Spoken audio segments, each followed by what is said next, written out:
Oromoon dur maaliidhaan bula meenatti hima? Gadaadhaan bula. Beeta kiristaanatti hin bulu Oromoo. Hin beeku. Gadaan akka hin caccabne, safuun Oromoo akka hin banne eeguu qabdan. Eenyu safuu balleessa? Oromoodhuma safuu balleessa. Jaarsummaa safuu balleessa. Jaartii safuu balleessa. Ijoollee bichaatu kuma hin qabnu nu dhaggeeffadha. 100 galaa jirti dubarti.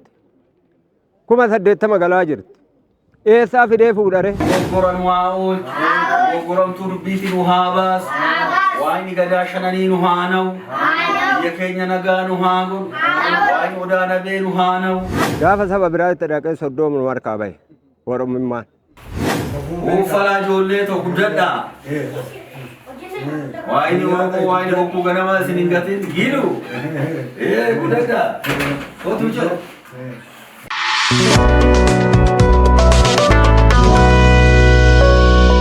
Na uffalchaa. Nagaan nu oolche nagaan nu haa oolchu. Irraa gora nu haa oolchu. Dogoggora nu haa oolchu. Dogoggoramtuu dubbiitiin nu haa baasu. Waayini gadaa shananii nu haa na'u. Biyya keenya nagaa nu haa godhu. Waayini odaa nabee nu haa na'u. Waayini odaa bisil nu haa na'u. Waayini odaa bultum nu haa na'u. Waayini Oromoo nu haa na'u. Nu kanneen nurraa fudhatini. Tolee nutti hin gaabbini. Oromiyaan nagaa haa ta'u. Oromiyaan nagaa haa ta'u. Oromiyaan haa lalisu. Naa guddadhaa. Biyya keenya nagaa nu haa godhu. Biyya keenya nagaa nu haa godhu. Nu kanneen nurraa fudhatini. Tolee nutti hin gaabbini. Otiyoon qambara keessa haa bulu. Sanyiin okolee jabbileen okolee keessa haa bultu. Itoophiyaa teenya nagaa nu haa godhani. Oromiyaa teenya nagaa nu haa godhu. Waayini uumaa nu gatini. Waayini alangeejiitu, waayini dubra duudaa, waayini buqqee shananii, waayini gadaa shananii. Jira nuuna haa jedhani. Fayyaa nu haa kennani. Oromoon akka cirrachaati, akka burjiiti ammallee Oromoon haa horu. Yaaba ta'u. Mootummaa keenya nagaa nu haa godhu. Nu akkatti guddanne. Nu abbaa keenya amma qotiisaa hoogale. Haadaan ganamaa hin badini. Haati manaatti kaatteti qambara moofararraa fuuti. Nummoo abbaan keenya hoogale luka dhungannee jilba dhunganneeti luka dhiqneeti. Nooru abbaa keenya ijoollee teenya nagaannaa ooltani. Ammallee nuu jiraadhaa barmoota nagaa isini haa ta'u. Haadaan ganamaa akka hin banne gadaa shanan akka hin banne. Waayini wal cummee shananii, waayini alangee shananii, waayini dubra duudaa, waayini malkaaf tullu, waayini caacuu kallachaa, waayini jaaloo sabaree, nagaa isin haa godhu. Lee abbaa koo jennee fudhanna heebba. Dhageechanii jirtu mootiin isinillee akkasumatti baraatiin. Aadaan ganamaa akka hin banne ijoollee koo nu amma deemuu geenye, kara rabbii deemuu geenye. Isinuma irratti adaraa gannee deemna hookan immoo maal jedhama? Isinitti kennine jechuudha. Soba murugaa?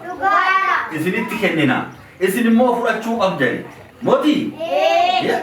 Aadaadhaan buluu qabdani. Gadaan akka hin caccabne, safuun Oromoo akka hin banne eeguu qabdani. Maal eegdanii? Safuu. Abbaa fi haadha jalaa ka'uu nooru jechuu gara soorisaa yaa waaqni nagaan na bulchite nagaan na oolchi jechuu. Dhageechanii jirtu ree ijoollee koo?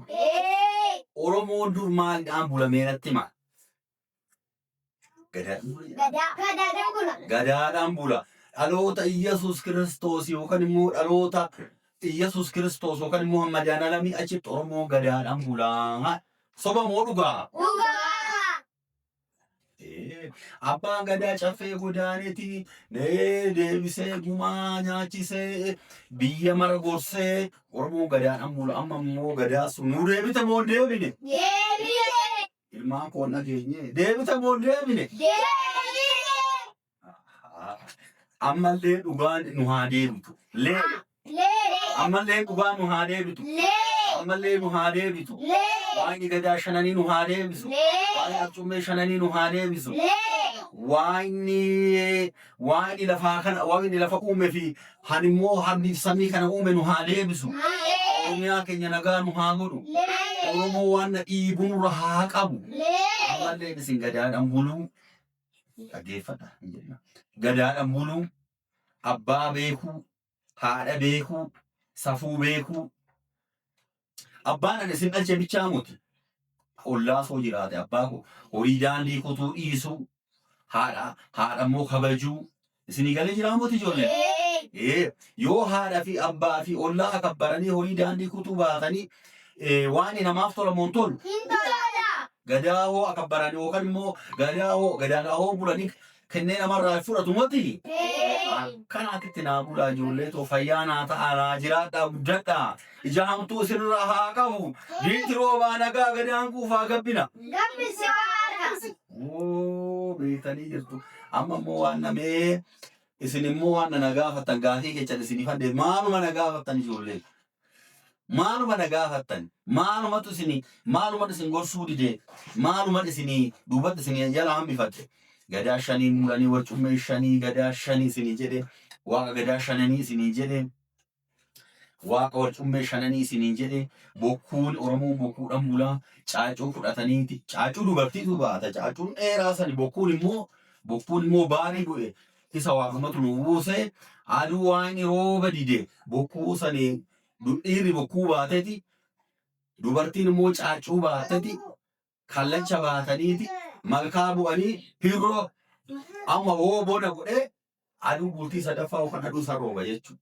Soba murugaadhaan nageenya ijoollee koo nasobee ijoollee koo inoo daandii kanatti ooltanii daandii kanatti ooltan waan inuuf naa isinis guddattanii Oromoo farda beekaa farda yaabbattanii eebba abbaa keessanii beektanii akkuma duritti qottaniiti manni immoo citaan akka hin dhabamne utubaan dhaabbatee ateetti ofii facaafatanii bokkuu ofii kadhataniiti kara gadaa hoo caaffeenan ta'etan kara gadaa godaantaniiti gadaa godaananiiti dhugaatti bulaniiti waaqa sodaataniiti safuu sodaataniiti akka safuun hin caccabne kana beeynaa mootummaa keenya nagaa nu haa godhu yaa waaq nagaa nuu godhi biyya keenya nagaa nuu godhi ollaa keenya nagaa nuu godhi hiriyyaa keenya nagaa nuu godhi farda yaabbii nagaa nuu godhi qotiyoo qambara keenya nuu bulchi saantii okolee keenya nuu bulchi yaa waaq safuun nu ga'in si beeyna nuu kennitee nurraa fudhatin toltee nutti hin gaabbinii jedhanii kadhatanii waaqa oromtichaa waaqa oromoo kadhataniiti waaqa bokkuu caacuu kallachaa waaqa canaa waaqa ulfaa ganamaa kadhataniiti inuu akkasitti nuyi dabarsine isinis akka karaarraan gorree imaanaa isinitti haa ta'u ijoollee to'ana daraa isinitti kenne safuu beekayi biitti roobaa nagaa gadaan qufaa gabbina. Ayyee.